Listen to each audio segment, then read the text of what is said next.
falling short of expectations in sports, it happens. We've seen it before. But falling short of expectations when you have the team that could win it, that's got to be tough to stomach. The D-backs still angry, upset, and mad after missing the playoffs. So now the questions are, who's to blame and how do you fix it?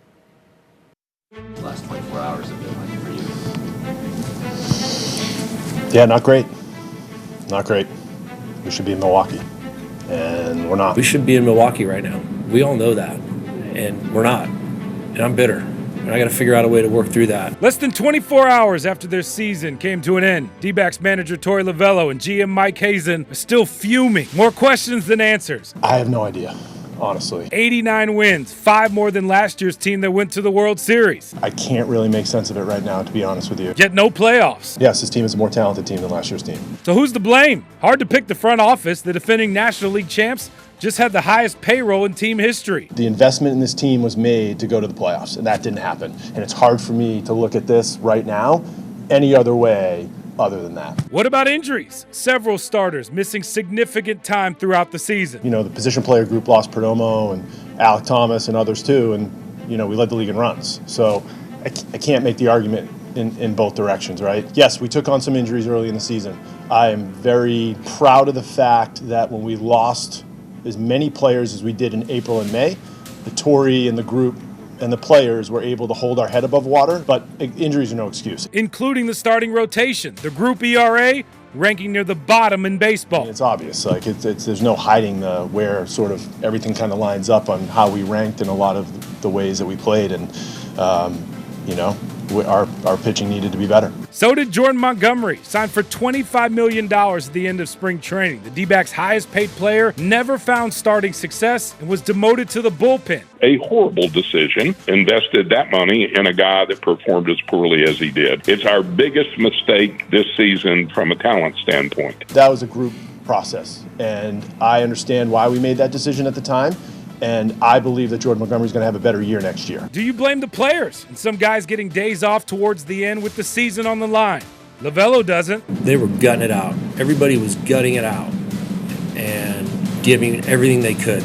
No regrets whatsoever with what the team gave each other and me. No questioning what Christian Walker has given this team the past 8 years, but now he's a free agent. I'm looking forward to the opportunity for my family, for myself, and I think it'll be good regardless. The concept of like bringing everybody back together and going forward again is a good one. I don't know how realistic it's going to be. Lovullo points to the D-backs blowing an 8-0 lead in Milwaukee before the final week as the turning point. Something happened to this team from that game. That's my gut feel. Monday's playoff deciding doubleheader between the Mets and the Braves. It was a slow death. It was awful. D-backs holding a family and staff-only watch party at Chase Field. First time in nearly 40 years, Lovullo's watched an entire game that he wasn't directly involved in. I never do that. That was 1986.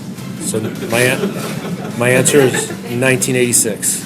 That was the last time I watched the game in its entirety that was not one of ours. Now it's on to next season. Lovullo's message, process the pain and get back to work. Our job is to look forward into 2025. We won't fall into the trap of trying to fix last year's problems. Keep some receipts.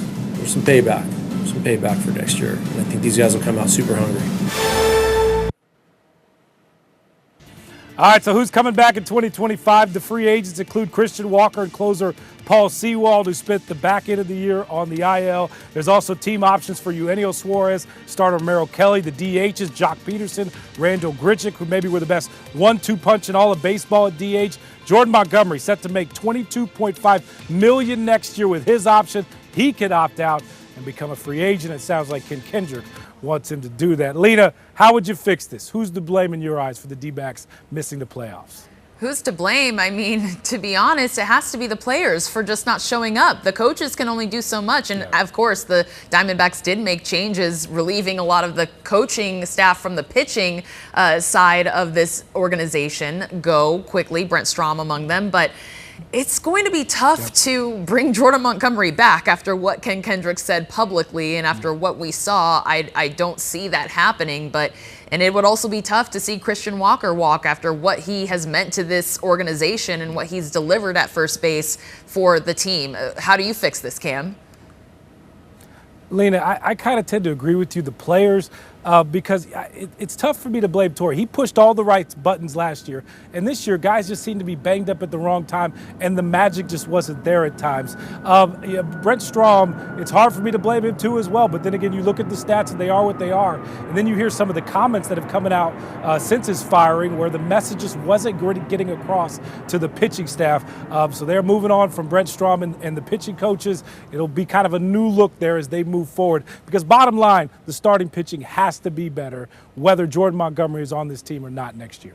Sure, and a lot of coaches and managers tell us that you learn a lot more from losses than you do from wins, and with the sting of the way that this season ended, you know there are going to be some intentional changes to make sure this is not the position we're in next year. And Lina, this is going to be a talented team for years to come. I want fans to remember that. They are going to have a lot of talent and contend for a playoff spot. That's the way this team is set up for years to come. So it's not all lost on an 89-win season where you don't get to the playoffs. Absolutely, but when you say it like that, it does not get any easier to swallow, Cam. Stings.